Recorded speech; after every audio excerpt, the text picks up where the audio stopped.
Good morning बच्चों। आज हम लोग पढ़ेंगे हरूफ के बारे में। हरूफ किसे कहते हैं, उसके अक़साम कितने हैं और फिर सारे के तारुफ डेफिनेशन समझेंगे। आप जब ग्रामर पढ़ते हो उर्दू क़वायद तो उसमें आप पढ़ते हो इस्म, ज़मीर, फ़ेल, हर्फ, सिफ़त, ये सब आप पढ़ते हो। कलिमा के किस्मों में से ये सब शुमार किए जाते हैं। हर्फ के बारे में आपने पढ़ा होगा। जिस तरह से इंग्लिश में प्रीपोजिशन आप पढ़ते हो उसी तरह से उर्दू में हर्फ का यूज़ है। अगर मैं ये कहता हूँ कि तोता दरख्त पर बैठा है, तो यहाँ पे जो पर का इस्तेमाल हुआ है ये हर्फ है। तोता दरख्त पर बैठा है। अगर इस जुमले से पर को हटा दिया जाए, हज़फ कर दिया जाए, तो होगा तोता दरख्त बैठा है। तो जुमले सुनने में अच्छा मालूम नहीं होगा और जुमला का जो माना है वो भी मुकम्मल नहीं हो पाएगा। इसी तरह से हम बोलेंगे अहमद छत पर सोया है, तो अगर यहाँ से भी पढ़ को हटा दिया जाए तब तो बहुत मुश्किल होगा इसको समझना।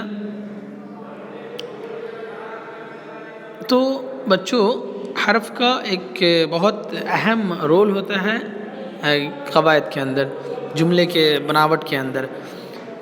तो हर्फ का कोई माना नहीं होता है, लेकिन वो इस्म और फ़ेल के साथ आकर मिलकर एक मीनिंगफुल सेंटेंस बनाता है, मानादार जुमले बनाते हैं। इसका कोई ख़ुद का माना नहीं है, पर से इस सब का कोई माना नहीं है, तक ये सब ऐसे अल्फाज हैं जिसके कोई माना नहीं है। तो आइए अब हरूफ के अक़साम को समझते हैं। पहला है हर्फ जार, दूसरा है हरूफ अत्फ़, तीसरा है हरूफ शर्त, चौथा है हरूफ निदा, पाँचवा है हरूफ तअस्सुफ़, 6 नंबर पे है हरूफ तशबीह, 7 पे है हरूफ इज़ाफ़त, 8 पे है हरूफ इस्तिफ़हाम, 9 पे है हरूफ तहसीन, 10 पे है हरूफ नफ़रैन और 11 पे है हरूफ इल्लत। इसी तरह 12वां और आखिरी है हरूफ बयान।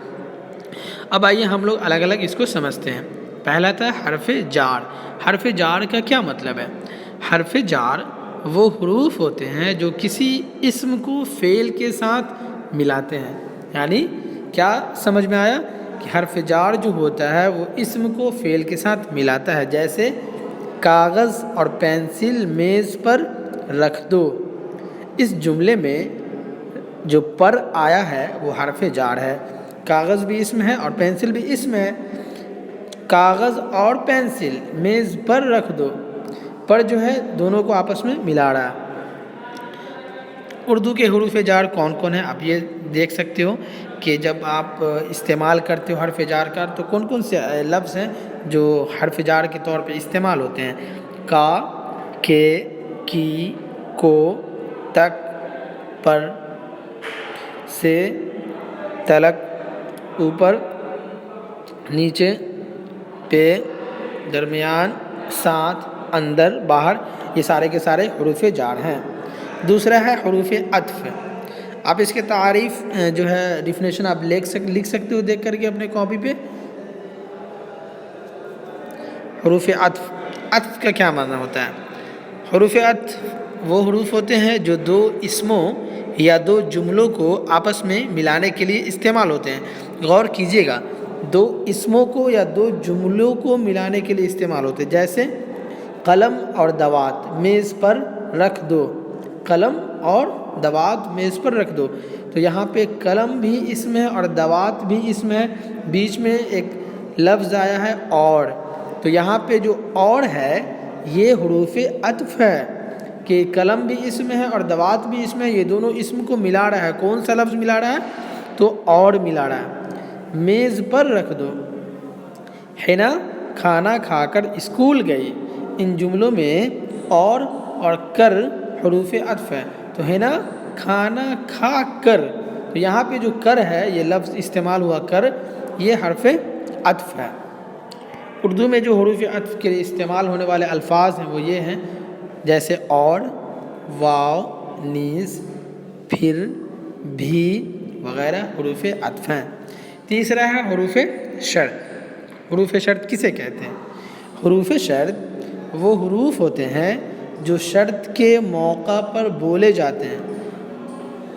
مثلاً جیسے مثال کے طور پہ اگزامپل دیکھو کہ ہم یہ کہیں گے اگر وہ تیز چلتا تو وقت پر پہنچ جاتا، اگر وہ محنت کرتا تو امتحان میں کامیاب ہو جاتا۔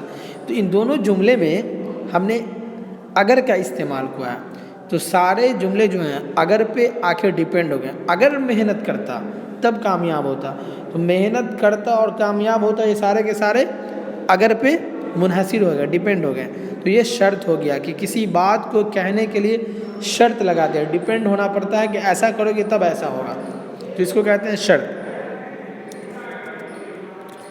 تو حروف شرط کے جو الفاظ ہیں وہ یہ ہیں اگرچہ، اگر، گر، جوں جوں، جوں ہی، جب، جب تک، تا وقتے کے وغیرہ۔ چوتھا ہے حرف ندا۔ ایسے حروف جو کسی اسم کو پکارنے کے لیے استعمال ہوں ان حروف کو حرف ندا کہتے ہیں۔ جیسے ارے بھائی جب تک محنت نہیں کرو گے کامیاب نہیں ہو سکو گے۔ اس جملے میں ارے جو ہے یہ حرف ندا ہے، جسے ہم کہتے ہیں اے بھائی سنو ادھر، تو ہم نے کہا اے، تو یہاں پہ جو اے جو لفظ ہے یہ ہم کسی کو پکارنے کے وقت، آواز دینے کے وقت اس کا استعمال کرتے ہیں۔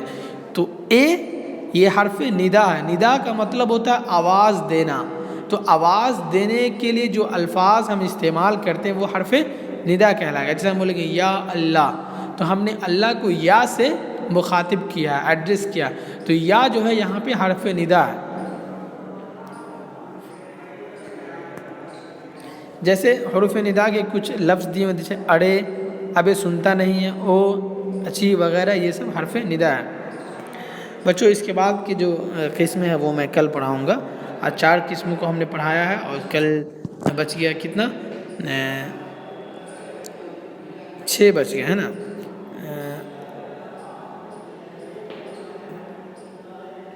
تو میں پھر کل انشاءاللہ اس کو بتاؤں گا۔